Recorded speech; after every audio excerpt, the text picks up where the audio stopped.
guys to my channel, it's Sidhu here. Today I'm going to review Solo Leveling Season 2 episode number 5. I just watched it.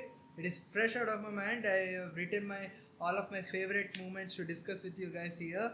So yeah, to give you a short sweet review, it was as great as the previous 4 episodes. AKA I can also say that it was just peak, and dare I say the quality of the animation and the direction not only stayed the same as the previous 4 episodes, which were very great. In some aspects, they increased. I will get into it what I'm talking about, which aspects, the quality of which aspects increased in my opinion. But yeah, the short review, if you wanted to know, if you want to click off the video right now, that's a short review for you. But if you want to know my in-depth review or in-depth thoughts about the movements in these episodes, please stick around, and hope you guys enjoy my review. So what we usually do is go through all my favorite moments. Sometimes that leads to me basically recapping the whole episode, like the previous episode. That's what happened. The whole episode was filled with favorite episodes, so it became a recap episode, a recap video. But yeah, I usually go through my favorite moments, the moments I notice, like while watching anime. I'll be basically watching like you guys, but I will notice few things like, wow, that was cool, and I will write it down to share it with you guys. So yeah, I have written down few of the moments and I like to discuss it with you. So without wasting much time, let's start it. The first noticeable moment that I noticed in this episode was the scene, the way the scene was directed and animated. And the scene I'm talking about is Sanjin Woo passing Che, like after their confrontation or basically encounter and interaction. Like say she directs Sanjin Woo to return to return to the place where the other miners are doing the lunch and away from the dungeon boss. So while he is passing her, the whole direction, like the whole, I don't know what to say. Like I am not a technical person, but I hope you understand. You will be seeing it on the screen too while I am talking. But the way this camera moved with Sanjin Woo while Che stayed in the place, in the static place, in the with the at the same place, and like they passed the scene basically, like the that 2 second scene caught my eye, and animation, like to again specify, it was cool. I don't know like how to describe it properly in a technical way, but that was a cool scene, and animators, I noticed that. That was a cool scene, nice. And the next thing, again, which was noticeable for me and which was a nice favorite moment, nice touch, was seeing the sudden, like till now, I thought like we were seeing, let's call her Che, Miss Che. I don't recall her name, maybe Chaheli something. It was her name, but okay, I am going to call her Che. Like when Che was, every time we saw Che, she was alone. Like she was not with Sanjin Woo till now. This is the first time they have met one on one. I thought she was a tall girl, but I like the next scene after she, like Sanjin Woo passes her and she notices that Sanjin Woo has a good smell and she goes near him to smell him. Like the height difference is so huge, man. Like I know Sanjin Woo is tall in this episode, at least after the reawakening. But wow, man, he's not just tall, he's very tall, or maybe Che is a little bit short, I don't know, but the height difference was abysmal. Like she just was barely reaching his neck, not like, maybe not even reaching his neck. So wow, that put me that scene made me realize the actual scale we are working with, the actual heights we are working with. Man, Sanjin Woo is built, and the first scene, the first frame of this episode, we see Sanjin Woo standing, and from behind, like the camera is behind and Sanjin Woo standing in front of the dungeon boss gate. We see that, and we basically see his whole built body. Like the whole episode has there are more scenes like this where we see his body being like, we see that his body is very built, and I don't know, like compared to the previous episodes, this episode showed him bare body, and we could see his bones naked, not bones, my muscles naked. That's what I want to say. Anyway, that was a cool scene that revealed the actual height difference. That was a nice moment. And the next favorite moment, or you could call it, again, I don't want to say all of the moments are favorite, but wow moment, or oh, that was a nice moment, was again the reveal that Sanjin Woo has different smell actually, that is associated to him, which Che can smell. But Che basically has a power where she, or maybe heightened smelling sense, where all the hunters seem to have a bad smell, and Sanjin Woo, except Sanjin, the only person who seem to be having good smell and also is a hunter is Sanjin Woo. And we get to, like, we explore like both the characters, Che and Sanjin Woo wonders. Sanjin Woo mainly wonders that maybe he has a good smell because of him being a player. But yeah, like the mystery deepened because of that scene, and we see that the him being a player makes him somewhat of a different kind of human. The IC dungeon boss basically said he was not at all like a human. No, he might not even be human anymore, and this again enforces it. So something is happening. They're building up to some kind of reveal, and I'm excited for it. Like, what is this reveal going to be like? Is Sanjin Woo a type of monster, a type of dungeon monster? Again, you would have gathered from the title that I'm a manhwa reader. I have stated myself as a manhwa reader in the title, and that is actually true. I did read the manhwa. I did read it when it was actually airing too. Like, it was 4 to 5 years ago. Not now. Almost 6 years ago, 6 to 5 years ago, and I did read way into the manhwa. But the caveat here is, it being so long ago, I forgot most of the things basically. So that's a disclaimer. So I do remember the major arcs and how those major arcs end, and the major characters that we get introduced to. So I do remember them, but 90% of the minute things, minute details, how the fights end, how he gets out of some fights, and all those things, I forgot completely. So I'm in somewhere between anime original watcher and a manhwa reader. So you can call my title clickbait if you want, but yeah, and that's where I am. So if you are interested in thoughts from that kind of person who is in the middle of anime watcher, anime original watcher, and manhwa reader, I'm your guy. But yeah, so that's why I am also confused, like where this is getting led up to. Maybe I will remember while we are on the path of the reveal. But for now, I don't remember. But yeah, I'm excited for the reveal where this is heading. So yeah, that was a cool scene, mystery deepened, and I wanted to basically discuss that with you guys. And the next thing I like to talk about is, I don't know why, as I said, in some aspects the quality dramatically increased compared to the previous 3 episodes. Like, I did not at all expect that the animation or the quality of the episodes could increase more after the first 4 episodes. Like, the first 4 episodes were breathtaking, but they outdid themselves basically in this episode. And the aspect I'm talking about is animation. Like, even during the conversation talkie bits, the scene looked sharp, very very sharp, and movie like scenes. I don't know what happened. Maybe the animator team changed in this episode. If you guys know, you can tell me. But like, I will showcase those scenes which I'm talking about, the talkie scenes, on the screen while I'm describing it. But a character moves away from the screen while what do you say, winking at Sanjin Woo. That felt smooth.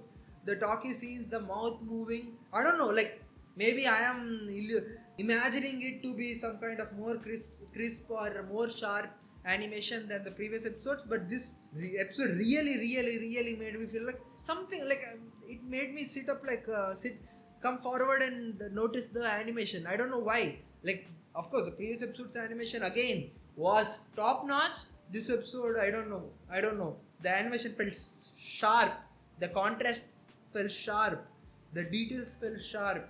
I don't know if you guys feel the same way, and if you do, please comment down below so that I don't feel like a madman or crazy man.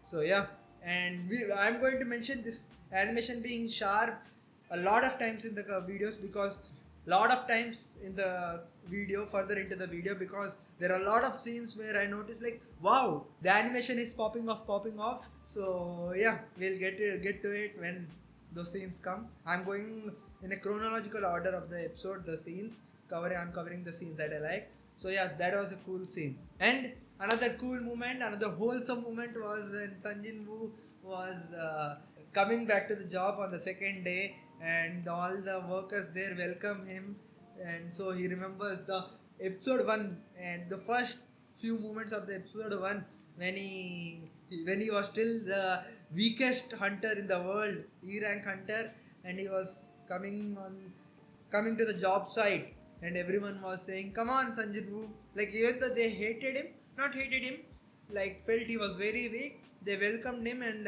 he remembered the same moment. And like if it's been so long since he felt this kind of way, like he felt the same way that the weak candidate did.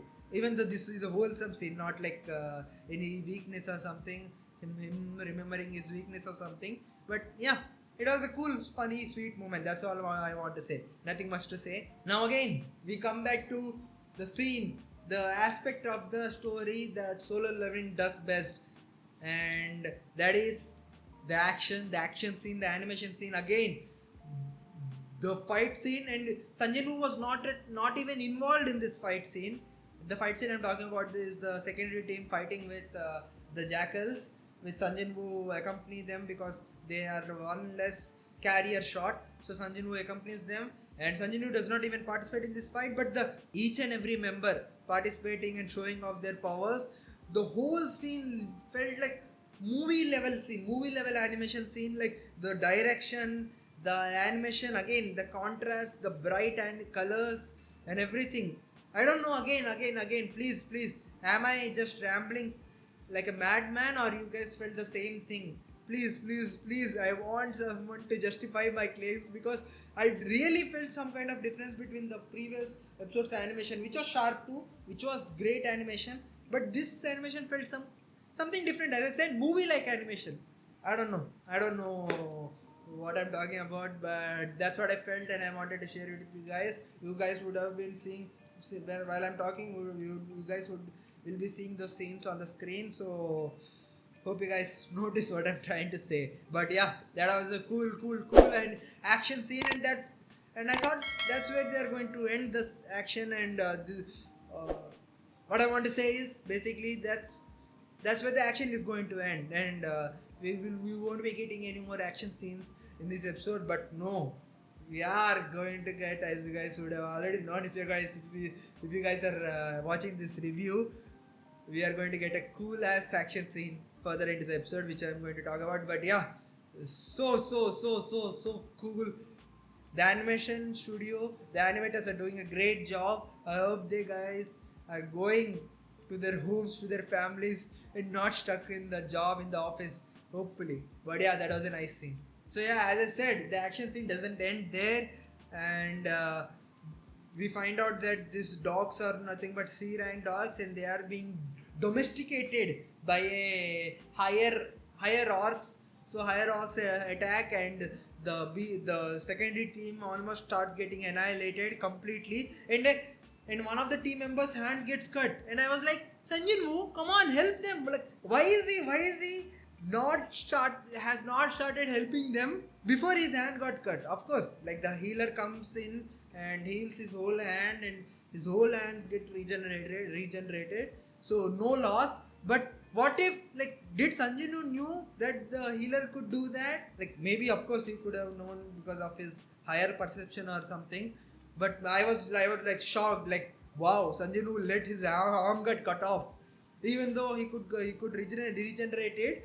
Like, Sanjay Woo could have moved faster, but he does that after this scene. But come on, man, be quick, be more quick, and that's what he does.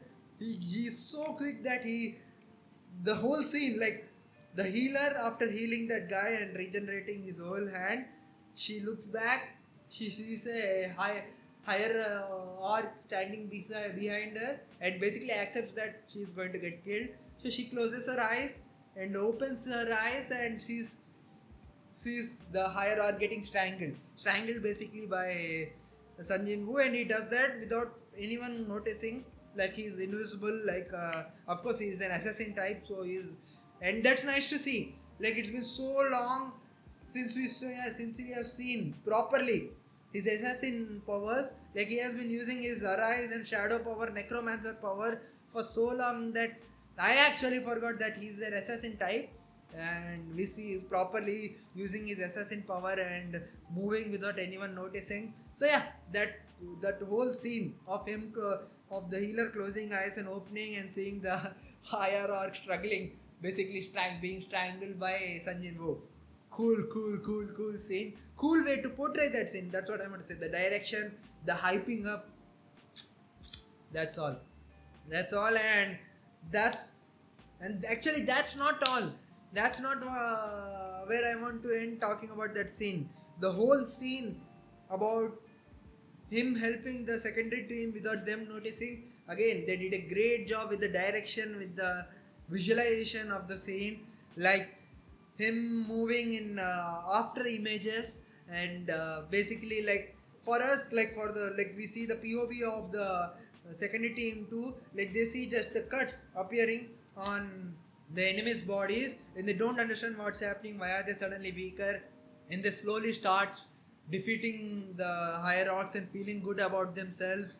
The whole, like even that whole scene, the animation, it was so crisp, so crisp. I know I am repeating myself like a broken record, but I want to drill that point.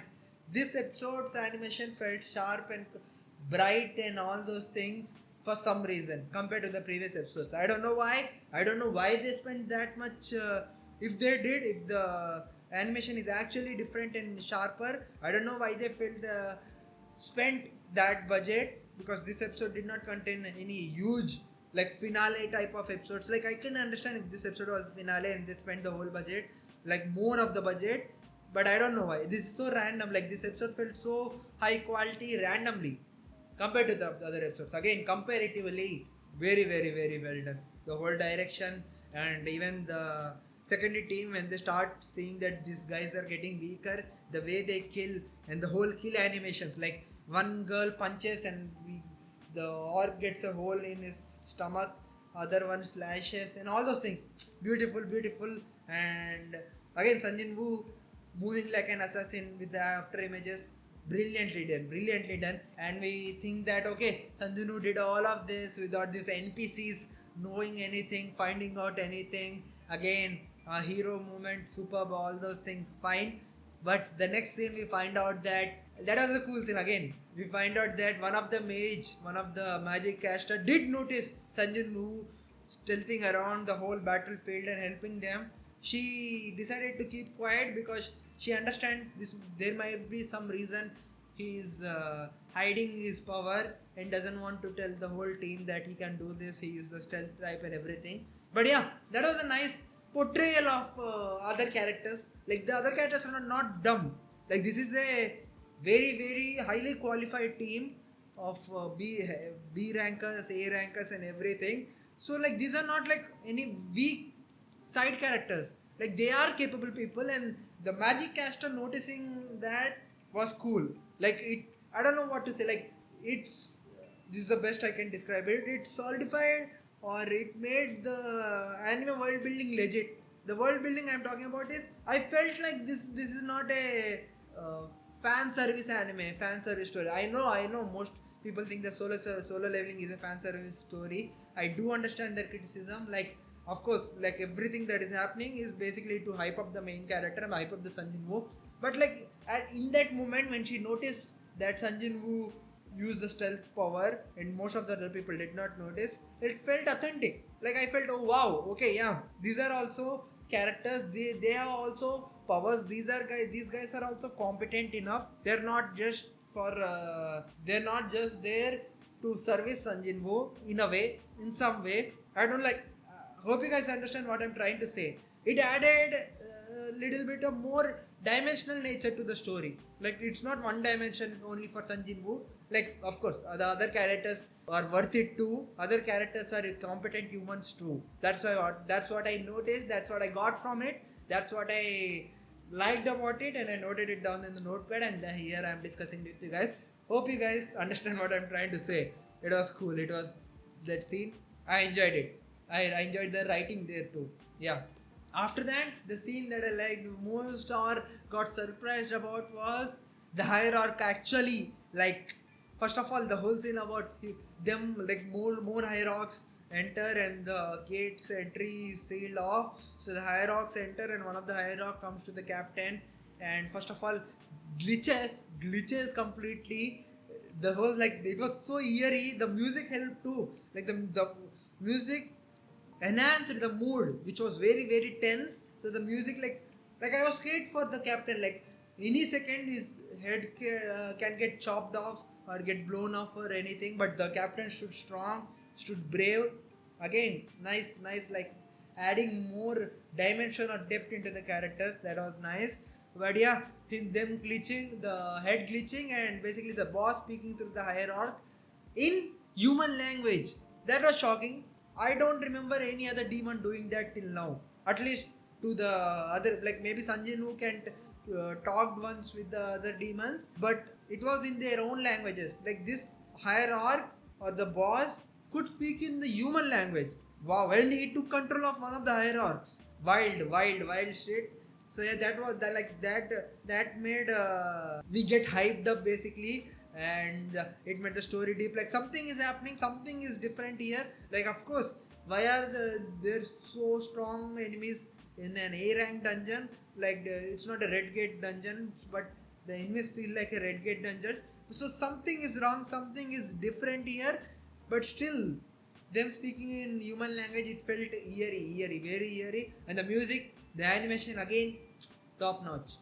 But yeah, the next very emotional and cool scene that I like to talk about, and we are nearing the end of the episode, is the whole team after realizing that they can't fight this boss, but they have to save this one guy, the carrier, who according to them is an A rank, and he did not sign up for this. So they make a plan that they are going to distract the boss, and then the gate is going to get opened so he can run. So everyone prepares to die, plans to die, and one girl, basically the healer, gives Sanjin Woo that if you escape, please, this is my will. So everyone are so committed to their job. They are so brave. Like they are not. Of course, maybe they are fearing. Maybe they are afraid inside, and maybe they will show that their afraid side in the next episode. They're putting up such a brave face, brave front. Like it felt so emotional, man. Like I felt that, wow. Like this is not some kind of okay, I'm not going to eat today. Not that kind of decision. They are going to die. They are sure of it. Like there is no chance that they are going to survive, and they are okay. This is our job. We are going to do this. Like wow, it felt like such a fresh breath of air, because every time that kind of like a strong team and Sanjin Woo accompanied them in disguise, like the team tried to betray him or become some kind of a bad guys, or become pathetic and start running away, pushing Sanjin Woo into the danger or something. But this felt such so emotional. Like they are so strong. Like I like all of those characters, all the secondary team. I wish we see more of them again. We see more of the captain again. The scene again, goosebump scene, fantastic. Like people getting ready to die, not because they are pushed by their government or anything. They are genuinely accept that this is their job. They don't try to run away or make someone else die first. Nice scene. And finally, we reach the end of the episode, and there is another one cool moment or one cool aspect I would like to put it out there, is the boss scene, the boss design. While they enter the palace, the whole animation again great. But the design of the boss, dungeon boss, was again I know I'm not using words and just giving French kisses, but the design was cool. It was cool looking. It felt unique and everything. Again, nice. So great job, guys. We reached the end of the episode, and again, hopefully I did not miss anything. If I did miss, please comment down below. Let me know. That would greatly help me to prep up for the next episode, so that I won't feel confused. Like when did this happen in the previous episode? In that way. So hope you guys mention if anything I left any cool moment, or did not understand that was cool moment. Like I did not understand the depth of the scene. But yeah, please, but no spoilers in the comments. So yeah, guys, that's my review of this episode. Or maybe, is that a review? Can I call it a review? I am going to call it a review, but it is basically me discussing the scenes I noticed, scenes I liked, and explaining them, or at least what I understood of them. But yeah, I hope you guys enjoyed this episode as much as I did, and I hope you guys enjoy my review of this episode. And if you did, Please guys, please like, share, subscribe and push the notification bell so that you'll get notified when my other reaction videos drop. And also please do comment in the comment section down below if you guys have any tips or suggestions or inputs that you guys can give me. I do need any kind of input suggestion I can get from you guys so that I can improve. I just recently started this format of reviewing, so I know it is very bare bones, but I like your input in improving them as much as I can. So please give out your suggestions, hopefully not rudely. Please don't be too harsh. Please be playful, and I will interact with you guys. I will reply to guys. I read all the comments and I reply to each and one of them. So please interact with me, and maybe you guys can recommend me animes that I can react to. I do reactions also. You guys can check out my channel to see the reactions. I have reacted to season 1 of Solo Leveling 2 and many other reactions, Mushoku Tensei, Kaiju number 8, many, almost 100 videos. So please check them out if you are interested in my thoughts from this video. And yeah, that's it guys. Thank you guys. Thank you so much for watching. And I also like to thank all of those people who have already been here with me, supporting me on this journey. Thank you guys. Thank you so much for liking this video, sharing these videos to your friends and families, subscribing, and most importantly pushing the notification bell and coming back to these videos each and every week, showing your support. Thank you guys. Thank you so much for watching, and I'll meet you guys in the next video.